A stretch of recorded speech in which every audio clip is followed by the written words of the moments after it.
प्रिया रात को सो नहीं पा रही थी। वो सीलिंग देख रही थी और एक ही सवाल बार बार उसके दिमाग में आ रहा था। शायद मैं ही प्रॉब्लम हूं। दोस्त नाराज हुआ। शायद मैं ही गलत थी। रिश्तेदारों ने कुछ कहा। शायद मुझ में ही कोई कमी है। रिलेशनशिप में तकरार हुई। शायद मैं ही मुश्किल हूं। वो हमेशा सबसे पहले खुद को ब्लेम करती थी। किसी ने उससे कुछ बोला भी नहीं था।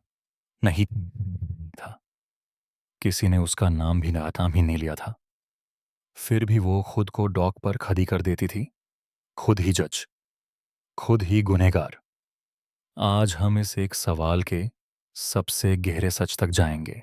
हम सोचते हैं खुद को दोष देना चाहिए। ऐसा ख्याल आता है किसी चीज की जिम्मेदारी लेना चाहिए। जो लोग खुद को दोष देते हैं वे परिपक्व माने जाते हैं। कहते हैं कि वे जवाबदेह होते हैं। यह सोच समझ में आती है।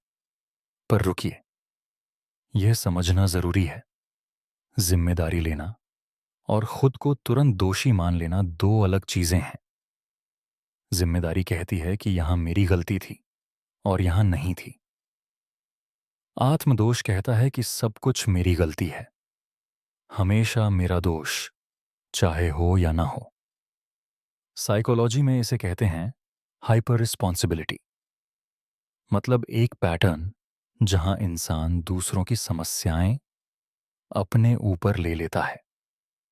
वह अपने ऊपर जिम्मा ले लेता है, स्वतः, बिना सोचे समझे।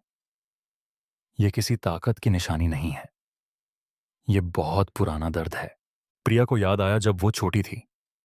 घर में जब झगड़ा होता था वो चुप हो जाती। वो सोचती, क्या मैं वजह हूं? माँ उदास होती और प्रिया अपना ख्याल रखती। पापा नाराज होते और प्रिया चुप हो जाती। किसी ने उसे सीधा नहीं कहा कि तू रिस्पॉन्सिबल है, पर उस माहौल में एक सीधा संदेश था। अगर सब ठीक रहा तो तुम सेफ हो। अगर कुछ गलत हुआ तो तुम वजह हो सकते हो। साइकोलॉजी में इसे पेरेंटिफिकेशन कहते हैं। मतलब जब बच्चा अपने पेरेंट्स की इमोशनल सेफ्टी का जिम्मा उठाने लगता है, वो सीख जाता है मेरा काम है सबको खुश रखना। अगर कोई दुखी है तो मैं ही गलत हूं, ये सोच बन जाती है। यह बिलीफ सबकॉन्शियस में इतना गहरा उतर जाता है कि 25 साल बाद भी प्रिया उसी बच्ची की तरह सोचती है। और ये पैटर्न अंदर तक क्या करता है, सुनो ध्यान से। जब तुम हमेशा खुद को ब्लेम करते हो, तुम्हारा ब्रेन एक फिक्स्ड बिलीफ बना लेता है। मैं ही प्रॉब्लम हूं, ये बिलीफ बन जाता है। और ये बिलीफ एक फिल्टर बन जाता है। हर बात इस फिल्टर से गुजरती है। कोई हंसा तो तुम सोचते हो कि मुझ पे हंस रहा है। कोई चुप रहा तो तुम सोचते हो कि मुझसे नाराज है। कोई लेट आया तो तुम सोचते हो कि मैं बोरिंग हूं इसलिए। साइकोलॉजी में इसे कहते हैं पर्सनलाइजेशन बायस। मतलब दूसरों की हर चीज अपने से जोड़ लेना, चाहे कोई कनेक्शन हो या ना हो। और ये सबसे थका देने वाला मेंटल पैटर्न है। क्योंकि तुम सिर्फ अपनी जिंदगी नहीं जीते, तुम हर किसी की जिंदगी का बोझ अपने कंधे पर उठाते रहते हो। हमेशा, हर वक्त, बिना रुके। एक बात सोचिए, एक आईना जो धूल से ढका हो।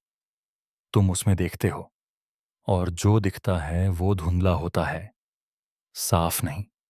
तुम सोचते हो मेरा चेहरा ही ऐसा है, पर सच ये है, आईना धूल से ढका है।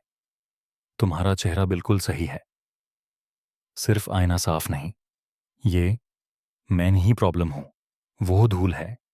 तुमने वो धूल बचपन में इकट्ठा किया, दूसरों के दर्द से, दूसरों की टेंशन से, उन सवालों से जो कभी तुम्हारे थे ही नहीं। तुम्हारा असली चेहरा उस धूल के पीछे बिल्कुल साफ है, बिल्कुल सही, बिल्कुल पूरा। बस आईने को साफ करना है। तो एक काम करिए, आज रात, अगली बार जब ये ख्याल आए शायद मैं ही प्रॉब्लम हूं, 3 सवाल खुद से पूछो। पहला, क्या किसी ने एक्चुअली मुझे ब्लेम किया या मैंने खुद ही अस्यूम कर लिया? दूसरा, अगर मेरा दोस्त इस सिचुएशन में होता, क्या मैं यूज़ ब्लेम करता? सोचो का तुम उसी तरह रिएक्ट करते? तीसरा, ये फीलिंग पहली बार कब आई थी? कितने साल पहले? यह 3 सवाल एक मिरर हैं, जो तुम्हें दिखाएंगे कब ये तुम्हारी सच्ची ज़िम्मेदारी है और कब ये सिर्फ़ एक पुराना पैटर्न है। सिर्फ़ 3 सवाल। आज रात। इतना काफ़ी है शुरुआत के लिए। मन प्रवाह। वेलनेस क्लिनिक में पिछले 15 से भी ज़्यादा सालों से हम उन लोगों की मदद करते हैं जो खुद को बार-बार गलत साबित करते आए हैं। Hypnotherapy, CBT,